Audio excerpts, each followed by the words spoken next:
नमस्कार, स्वागत है आपका हिमाचल दंगल में। मैं हूं आपके साथ सचिन चौहान। पहाड़ी राज्य हिमाचल प्रदेश अपनी खूबसूरती की वजह से लोगों के लिए हमेशा से आकर्षण का केंद्र रहा है, लेकिन अब राज्य में दिलचस्प चुनावी मुकाबला है। लोगों को अपनी ओर खींचने के लिए पार्टियां तैयार हो रही हैं।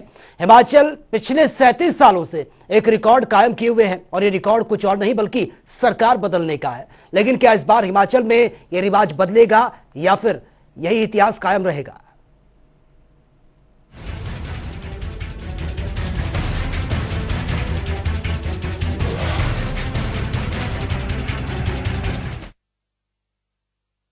दिग्गजों की रैली, धुआंधार प्रचार और एक दूसरे पर वार पलटवार का सिलसिला जारी है। तो आपको बता दें कि पहाड़ी राज्य हिमाचल प्रदेश में जिस सियासी लड़ाई का ट्रेलर पिछले कुछ दिनों से चला आ रहा था, उस चुनावी जंग की फाइनल तारीख अब आ चुकी है। चुनावी तारीखों के ऐलान से पहले ही हिमाचल प्रदेश का सियासी रंग पूरी तरह से बदला हुआ नजर आ रहा है। पीएम मोदी से लेकर बीजेपी के दिग्गजों की लगातार हिमाचल दौरा वो कर रहे हैं। पीएम मोदी के 4 हिमाचल दौरों का प्लान था, जिसमें से एक आचार संहिता लगने से स्थगित हो गया। लेकिन पिछले दौरों में पीएम ने कई परियोजनाओं का उद्घाटन और शिलान्यास किया। तो वहीं प्रियंका गांधी भी हिमाचल के चुनावी दंगल में ताल ठोक चुकी है और जिस तरह से दिग्गजों का जमावड़ा हिमाचल प्रदेश में लग रहा है, उससे यह मुकाबला और दिलचस्प रहने वाला है। तो आज इसी मुद्दे पर हम विस्तार से चर्चा करेंगे। कुछ खास मेहमान हमारे साथ बने हुए हैं। कांग्रेस के स्पोक्स पर्सन आयन मेहता इस वक्त हमारे साथ सीधा लाइव बने हैं। सर, स्वागत है आपका जनता टीवी में। बीजेपी स्पोक्स पर्सन करण नंदा वो भी हमारे साथ सीधा लाइव बने हैं। करण नंदा जी, आपका भी स्वागत है जनता टीवी में। मेहता जी, आपके पास मैं आना चाहूंगा। जिस तरीके से तारीखों का ऐलान हो चुका है, इस समय बहुत कम बचा है। हालांकि बैठकों का दौर चल रहा है कि किसको मैदान पर उतारा जाए, किस पर सबसे ज्यादा भरोसा है और जो जिताऊ कैंडिडेट्स होगा उसी को मैदान में उतारा जाएगा। लेकिन मीटिंगें हो रही हैं, लेकिन अब तक कुछ फाइनल नहीं हो पा रहा है। सचिन जी, देखिए, ये प्रक्रिया जो है हर पार्टी की प्रक्रिया होती है प्रत्याशी को चुनने की, तय करने की। तो उसी प्रक्रिया में कांग्रेस पार्टी भी आगे बढ़ रही है और आज रात तक या कल तक जो है हमारे जो है अधिक जो प्रत्याशी है इसकी सूची आ जाएगी। दिल्ली में हमारी अभी समिति की बैठक चल रही है और जल्द ही हमारी इनके मतलब आज रात तक, देर रात तक या कल तक जो है हमारी सूची जो है वो बाहर आ जाएगी जी। और जहां तक आप हिमाचल में चुनावी दंगल की बात कर रहे हैं, कल का दिन हमारी पार्टी के लिए बड़ा अहम दिन माना जा रहा है जी। कि जिस तरह का जन सैलाब, ये जो हमारी प्रतिज्ञा परिवर्तन रैली जो सोलन में हुई, छोटू ग्राउंड में हुई, इसमें जिस तरह का जन सैलाब, एक turn out of you can say that के लोगों का उसमें रहा, हमारे जितने भी हमारे पदाधिकारी है या हमारे कार्यकर्ता है शिमला पार्लियामेंट के, उससे भी 2 गुना जो हमने एक्सपेक्ट किया था, उससे 2 गुना लोग आए। और शाम दिन में जो है चुनाव तिथियों की घोषणा होगी। तो ये बड़ा परिवर्तन जो पहले से हो रहा है हिमाचल प्रदेश में उपचुनाव से लेकर, ये जो है अब इसकी बिल्कुल हमें बहुत अच्छे तरह से जो है कल इसका हमने तरह से शुरुआत करी है कांग्रेस पार्टी ने प्रियंका गांधी जी की सोलन में। जो बिल्कुल बिल्कुल आयन मेहता जी, आप इस भीड़ को वोट बैंक में कन्वर्ट करके उस परसेप्शन से आप देख रहे हैं कि भीड़ ज्यादा है तो बहुत कुछ समझ में आता है कि हाँ, किस तरफ किसका पलड़ा भारी है। ठीक है, आपके पास मैं आऊंगा। करण नंदा जी भी हमारे साथ बने हैं, बीजेपी के स्पोक्स पर्सन है। करण नंदा जी, जिस तरह से तारीखों का ऐलान हो चुका है, समय बहुत कम है, कहा जा रहा है कि जितनी जल्दी प्रत्याशियों का चयन होगा उतना ही प्रचार प्रसार का आपको टाइम भी मिलेगा, लेकिन ये देरी क्यों हो रही है?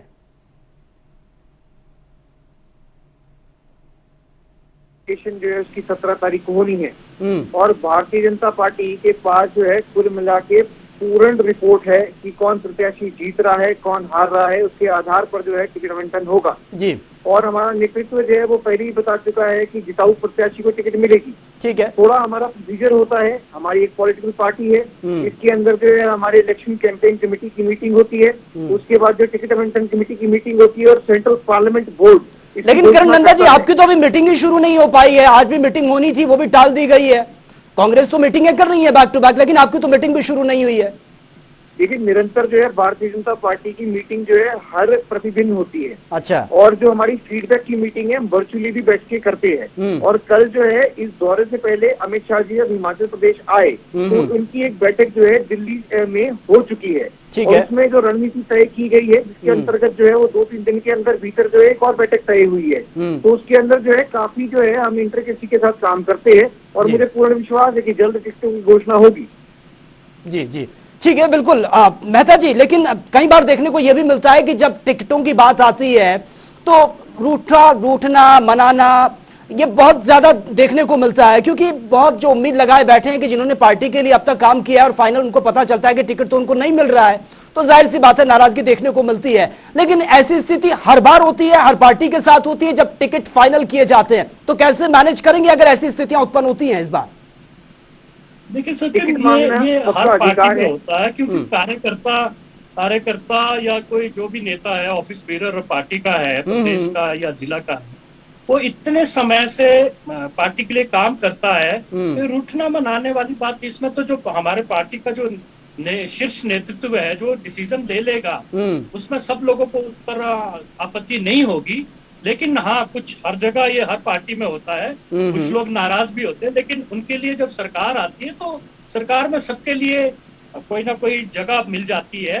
तो इस बार कांग्रेस पार्टी में जो मैं कल आप बता रहा था आपको सचिन, जो हमने कल उत्साह देखा, कार्यकर्ताओं में उत्साह देखा, तो वो देखने लायक था। हम शिमला से चले थे तो शिमला से ही मतलब ट्रैफिक जाम चल रहा था, उस साइड से सिरमौर के लोग आ रहे थे तो कुमारहट्टी से आगे से ट्रैफिक जाम था पूरी तरह से। तो हम जब रैली खत्म भी हुई तब भी हमारी जो बसेस थी या गाड़ियां थी, कार्यकर्ता लोग थे, तो तब भी वो पहुंच रहे थे।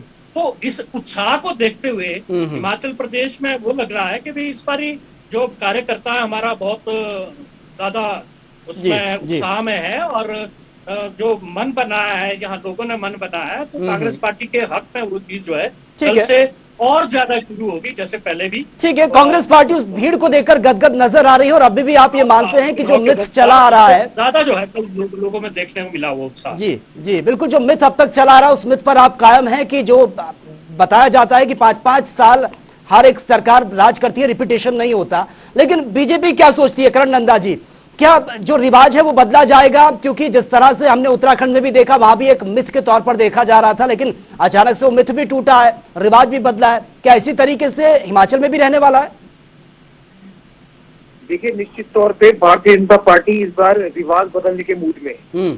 और मैं बता रहा हूँ कि जिस प्रकार हमने कार्यकर्ताओं के अंदर जोश देखा है, जनता के अंदर प्रतिक्रियाएं आ रही है और हमारे मुख्यमंत्री, प्रधानमंत्री और हमारे नेताओं के प्रति जो है प्रेम बरस रहा है। मेरे को ये पूर्ण विश्वास है कि हमारी सत्ता में आने की बस वेट है। इसी प्रकार से मतदान शुरू होगा, आशीर्वाद पूर्ण रूप से मिलेगा। आज देखिए, हमारी प्रदेश स्तर की रैली कोई भी नहीं हुई है।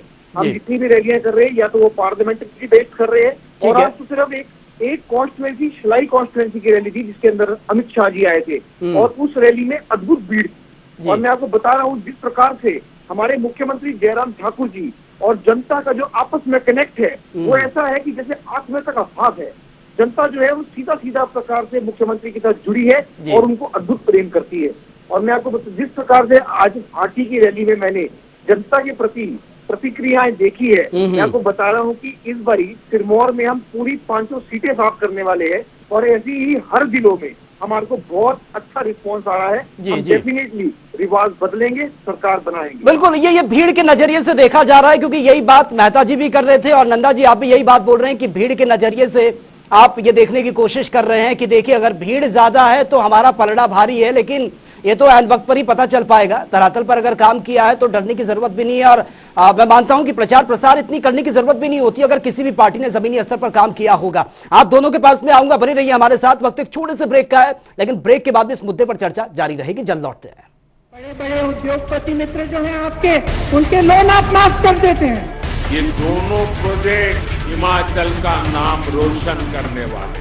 एक ही बात ध्यान रखना कि मोदी जी हैं तो मुमकिन है। बीजेपी और कांग्रेस वालों ने भी लूटने में कोई कसर नहीं छोड़ी। गलत तो नहीं करा जी। न्यूट्रेला सोया चंक्स में है 52% प्रोटीन, जो 15 कटोरी दाल, 16 अंडों में 17 गिलास दूध के बराबर है। न्यूट्रिला सोया चंक्स माने हेल्दी प्रोटीन का धाकड़ विकल्प। के लिए पैसा नहीं है, लेकिन बड़े बड़े उद्योगपति मित्र जो हैं आपके, उनके लोन आप माफ कर देते हैं। ये दोनों प्रोजेक्ट हिमाचल का नाम रोशन करने वाले हैं। एक ही बात ध्यान रखना कि मोदी जी हैं तो मुमकिन है। बीजेपी और कांग्रेस वालों ने भी लूटने में कोई कसर नहीं छोड़ी। गलत तो नहीं कह रहा जी? ब्रेक के बाद आपका एक बार फिर से स्वागत है। बात कर रहे हैं हिमाचल विधानसभा चुनाव को लेकर, क्योंकि तारीखों का ऐलान हो चुका है, समय बहुत कम बचा है, लेकिन कौन प्रत्याशी होगा, कौन उम्मीदवार होगा, किसको टिकट दिया जाएगा, इसी को लेकर आज विस्तार से चर्चा भी कर रहे हैं। और दो खास मेहमान करण नंदा जी और आयन मेहता जी हमारे साथ बने हुए हैं। करण नंदा जी, आपके पास मैं आना चाहूंगा। जिस तरह से बार बार ये कहा जा रहा है और देखने को भी मिल रहा है कि प्रधानमंत्री नरेंद्र मोदी हिमाचल के दौरे उनके लगातार रहे हैं और एक दौरा और होना था, हालांकि वो नहीं हो पाया। क्या माना जाए कि मोदी के चेहरे को लेकर लोगों के विश्वास को जीतने की कोशिश हो रही है, या वाकई जयराम सरकार ने जमीनी स्तर पर जो काम किया है उसके बेसिस पर वोट मिलेगा? देखिए, प्रधानमंत्री नरेंद्र मोदी जी के आत्मीय भाव से भारतीय जनता पार्टी और नरेंद्र मोदी जी का अद्भुत लगाव है हिमाचल प्रदेश। ठीक है, हिमाचल प्रदेश में वो प्रभारी की तरह काम कर चुके हैं। एक एक जिला, एक एक घर, एक एक कॉन्स्टिट्यूएंसी में उनका प्रभाव है। अगर वो देखा जाए तो उन प्रभाव जब वो प्रभारी थे तो उनकी आत्मीयता हिमाचल प्रदेश के साथ अद्भुत है। और जो व्यक्ति अपने जीवन के 5 साल से अधिक हिमाचल प्रदेश में लगा चुका है, तो आप समझ सकते हैं कि हिमाचल प्रदेश की जनता और उनका आपस में मेल कैसा होगा। तो अवश्य हमारे जो मोदी जी है वो एक चेहरा है। दूसरी बात, जिस प्रकार से डबल इंजन सरकार ने काम किया है और जयराम ठाकुर जी और केंद्र सरकार ने मिलकर डबल इंजन के रूप में हिमाचल प्रदेश में एक विकास का एक नया मॉडल दिया है, एक नया आयाम दिया है। कभी राजनीति नहीं करी, विकास दिया है। और इसके अंतर्गत आप देखिए, सोशल वेलफेयर स्कीम्स जो होती है, सामाजिक जो हमारी स्कीम्स है, उसके माध्यम से हमने हर वर्ग का ख्याल रखा है। बुजुर्ग, माताओं, बहनों, युवाओं और जो शिशु, महिलाएं, जो हमारी प्रेग्नेंट वुमेन है, उनके लिए भी अनेकों योजनाएं बनी है, जिसके अंतर्गत जो है वो करोड़ों रुपए जो है वो जनता को पहुंच रहे हैं। ठीक है, तो एक नया आयाम स्थापित हुआ है। और इन सब का जितना भी आपका समग्र इसका जो प्ररूप निकल के आ रहा है, ठीक है, यही निकल के आ रहा है कि जितने भी वर्ग है, जितनी भी जनता है, वो भारतीय जनता पार्टी के पक्ष में है। और आप देखेंगे अनेकों रिपोर्ट भी सामने आ रही है कि मुख्यमंत्री को 40% से ज्यादा लोग पसंद करना शुरू कर दिए। अच्छा, तो मेरे को नहीं लगता है कि भारतीय जनता पार्टी किसी प्लेटफॉर्म पे हारने वाली। ठीक है, आयन मेहता जी, अब बीजेपी ने तो अपनी खूबियां गिना दी हैं कि भैया उनके पास एक बड़ा चेहरा भी है, लोग उनको पसंद भी करते हैं और धरातल पर उन्होंने काम भी किया है 5 साल में, जिसके बेसिस पर उनको वोट भी मिलेगा। और भीड़ का भी उन्होंने जिक्र कर दिया है। किस तरह से कांग्रेस देखती है, कांग्रेस के लिए कितना बड़ा चैलेंज रहेगा? सचिन, देखिए, आप अगर सरकार की पॉपुलरिटी होती, जयराम ठाकुर मुख्यमंत्री की इनकी पॉपुलरिटी होती, तो हिमाचल प्रदेश में हाल में जो चुनाव हुए, आप नगर निगम के चुनाव ले, आप उपचुनाव ले, 4 उपचुनाव ले, बड़ा सीधी सी बात, स्पष्ट बात है, उपचुनाव में जिस तरह से इनकी हार हुई, तो उसका कारण क्या है? सरकार की अगर पॉपुलरिटी होती, अब जो है हिमाचल प्रदेश में इनको अपने पर भरोसा नहीं है। प्रधानमंत्री नरेंद्र मोदी जी इनकी सोच रहे हैं कि हमारी नैया को पार लगाएंगे, लेकिन उनके भी 11 दौरे आप गिन लीजिए। 11 दौरे मैंने पहले भी कहा था आपके इसी चैनल पे, जो दिसंबर 2017 से शुरू हुए, ये लास्ट में जो रेवड़ियां बांट रहे हैं, ये शिलान्यास और उद्घाटन कर रहे हैं। 3 दिन पहले की बात करिए आप, इलेक्शन कोड ऑफ कंडक्ट आपका पिछले कल लग गया है, चुनाव की तारीख की घोषणा हो गई है। 1 दिन पहले प्रधानमंत्री आते हैं और हिमाचल प्रदेश में इस तरह की ये शिलान्यास या उद्घाटन करते हैं। तो भाई 55 लाख जो ये वोटर है हिमाचल प्रदेश का, पढ़ा लिखा वोटर है, इसको मालूम है कोई बेरोजगारी की बात नहीं है, कोई महंगाई की बात नहीं है। 3 दिन पहले आप इस तरह के जो हिमाचल प्रदेश में उद्घाटन शिलान्यास करते हैं, इससे कोई फायदा नहीं मिलने वाला है। प्रधानमंत्री नरेंद्र मोदी भी इनकी नैया को नहीं बचा पाएंगे। ये डूबती और डूबता हुआ जहाज है। हिमाचल प्रदेश में जो है लोगों ने मन बना लिया है, ठीक है, कांग्रेस पार्टी को। ठीक है, करण नंदा जी, जवाब दीजिए। उपचुनाव का जिक्र उन्होंने किया, बाकी चुनाव का जिक्र भी किया कि इतनी पॉपुलैरिटी थी, तो फिर इस तरीके की स्थितियां क्यों हुई उपचुनाव में? जो देखा सबने, इतना अच्छा परफॉर्म नहीं कर पाई बीजेपी। जो नगर निगम चुनाव है, उपचुनाव है, आपसे पहले ऐसा नहीं है। जब कांग्रेस की सरकार भी विराजमान थी तो ये भी उपचुनाव हारे हैं। देखिए जनता जो है, जनता छोटे चुनाव में और उपचुनावों में व्यक्तिगत वोट देती है। उसमें से मैं जो पार्लियामेंट का चुनाव था उस टाइम आपको याद है कि एक दिग्गज नेता का देहांत हुआ था, तो उसके अंदर सिंपैथी वेव भी थी जो कि अब डाई डाउन हो चुकी है। दूसरी बात, आप देखेंगे जब भी बाई इलेक्शन होता है तो बाई इलेक्शन में जो है वो हमेशा जो है व्यक्तिगत रूप से ये देखा जाता है कि इस व्यक्ति से हमें जो है वो फायदा मिलता है। और देखिए परिवारवाद के खिलाफ जो है हमने बहुत बड़ा कदम उठाया था, इसलिए जुब्बल कोटखाई में हमारे विपरीत जो है वो परिणाम आया था। और परिवारवाद हमने एक कदम ऐसा उठाया जो कांग्रेस पार्टी के बिल्कुल विपरीत है। आप देखिए परिवारवाद में इनकी पार्टी गिरफ्त है। केवल कांगड़ा जिला ऐसा है जिसके अंदर 13 ऐसी कॉन्स्टिट्यूएंसीज है परिवारवाद चल रहा है। देश में परिवारवाद, प्रदेश में परिवारवाद, जिले में परिवारवाद। पर भारतीय जनता एकमात्र ऐसा परिवारवाद का एक एग्जाम्पल सेट करके लाई है कि हमें परिवारवाद को पीछे रखा है जी। तो हमने हमेशा एक कार्यकर्ता को भावित किया है, उसके अंतर्गत हम एक सीट हारे थे। और इसी प्रकार जो है मैं आपको बता रहा हूँ, जनता का विश्वास बड़ा है, जनता का मत बड़ा है। और जिस प्रकार जो है नहीं, लेकिन करण नंदा जी ये भी तो कहा जाता है ना, आप जिन छोटे चुनाव का आप जिक्र कर रहे हैं कि व्यक्तिगत यहाँ पर ये कैंडिडेट्स चुने जाते हैं, लोग व्यक्तिगत तौर पर वोट देते हैं, लेकिन कहा जाता है जमीनी स्तर का चुनाव है, आगे तक की तस्वीर क्लियर कर देता है। ये भी तो सच है। देखिए विपरीत मैं आपको बता रहा हूँ कि जो उपचुनाव है, उपचुनाव का दिशा वो जो है वो हमेशा विपरीत होती है। और मैं आपको बता रहा हूँ विपरीत का इन द सेंस कि जिस प्रकार हम चुनाव लड़ते हैं और लोगों के अंतर्गत जितना भी हमारा वो चीजें होती है, वो लोग कहते हैं कि आप एक मौका इसको भी दे दीजिए। अच्छा 2 साल का समय है, पर वो परसेप्शन चेंज होती है। सरकार के समय वोटिंग बिल्कुल अलग एंगल से होती है, मेंबर ऑफ पार्लियामेंट के चुनाव में अलग वोटिंग होती है। और अगर आप पंचायत के चुनाव और नगर निगम के चुनाव देखेंगे तो उसके अंदर वोटिंग अलग प्रकार से होती है। तो इसमें मैं आपको ये बताना चाहूंगा कि वेव अभी भारतीय जनता पार्टी के पक्ष में दिखाई दे रही है और हम जीत के दिखाएंगे। लेकिन कांग्रेस की तरफ से सवाल ये भी उठाए जा रहे हैं कि लास्ट टाइम पर ये इतनी घोषणाएं क्यों हो रही हैं, उससे पहले तो कुछ भी नहीं हुआ। वो कह रहे जो आधे अधूरे काम थे उसी का शिलान्यास उद्घाटन करने की काम किया जा रहा है, बड़ी बड़ी घोषणाएं हो रही हैं, उससे पहले झांक कर नहीं देखा। मुझे तो इसमें आधा अधूरा काम कहीं नहीं दिख रहा है। अगर एम्स देखेंगे वो ऑपरेशनल हो चुका है, वंदे भारत जो एक्सप्रेस है वो चलती दिखाई दी है, इंजीनियरिंग कॉलेज जो है उसका शिलान्यास हुआ है। शिलान्यास कोई बुरा नहीं है। आप देखिए जो 4 लेन प्रोजेक्ट का शिलान्यास हुआ है, बल ट्रक पार्क का एक तो शिलान्यास हुआ, ऊपर से डीपीआर बनी। और सबसे बड़ी बात है कि केंद्र से इसके लिए डीपीआर के अंदर का पैसा भी आया है और अभी जो इनकी रिपोर्ट गई है उसके अंदर हमारे को एक बड़ी राशि मिलने वाली है। तो काम हो रहा है, काम दिख रहा है। और देखिए इतना नहीं है, यहाँ पे विराम नहीं लगा। हेल्थ डेस्टिनेशन जो है हिमाचल प्रदेश बनती दिखाई दे रही है। जिला में जो है मेडिकल कॉलेजेस बने हैं, मदर केयर हॉस्पिटल्स बने हैं और पीजीआई का सैटेलाइट सेंटर बना है। पीजीआई का सैटेलाइट सेंटर आज नहीं था, ये भारतीय जनता पार्टी की देन है।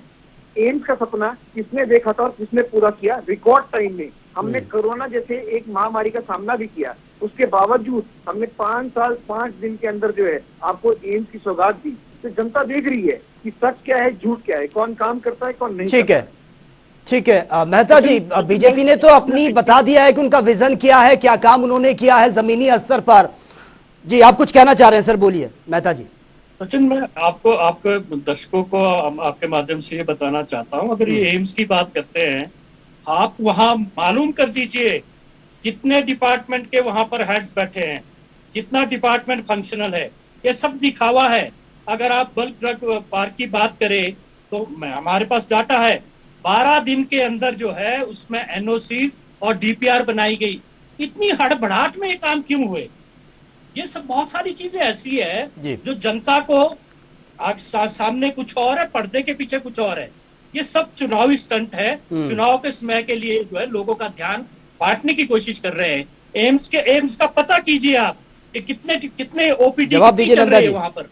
अगर आप आईजीएमसी की बात करें, एम्स के अंदर स्टाफ बैठ चुका है, यहाँ पर जो ओपीडी चलती है 4000 से ऊपर की ओपीडी चलती है, क्यों लोग नहीं जा रहे हैं एम्स में? आप पता करिए, 10 दिन पहले 15 दिन पहले जब ये शुरू हुआ है और एम्स में आप पता करिए कि कितनी ओपीडी चली है, कितने विभागाध्यक्ष वहाँ बैठे हैं, एचओडी कितने बैठे हैं। तो ये सारी चीजें जो है ये चुनाव के वक्त की चीजें हैं और लोगों का ध्यान बांटने वाली बात कर रहे हैं। लेकिन हिमाचल की जनता जो है, हिमाचल का वोटर जो है इस बहकावे में नहीं आने वाला है।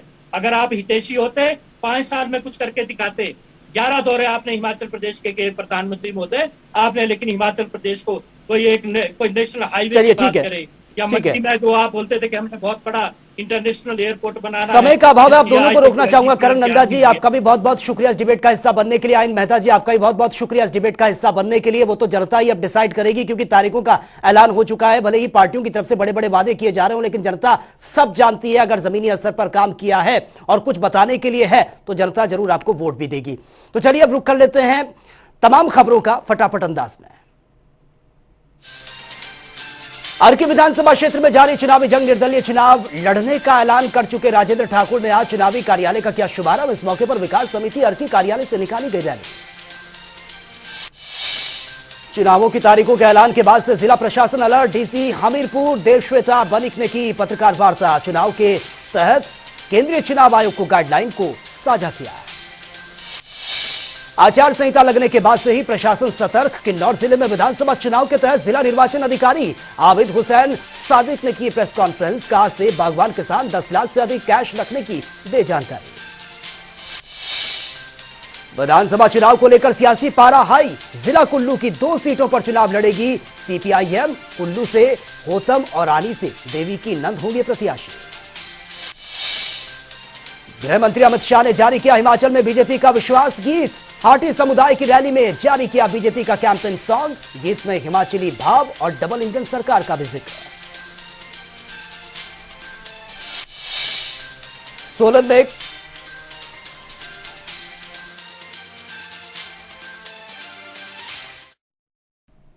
तो फिलहाल इस बुलेटिन में मेरे साथ इतना ही, लेकिन तमाम खबरों के लिए आप बने रहिए जनता टीवी के साथ। नमस्कार।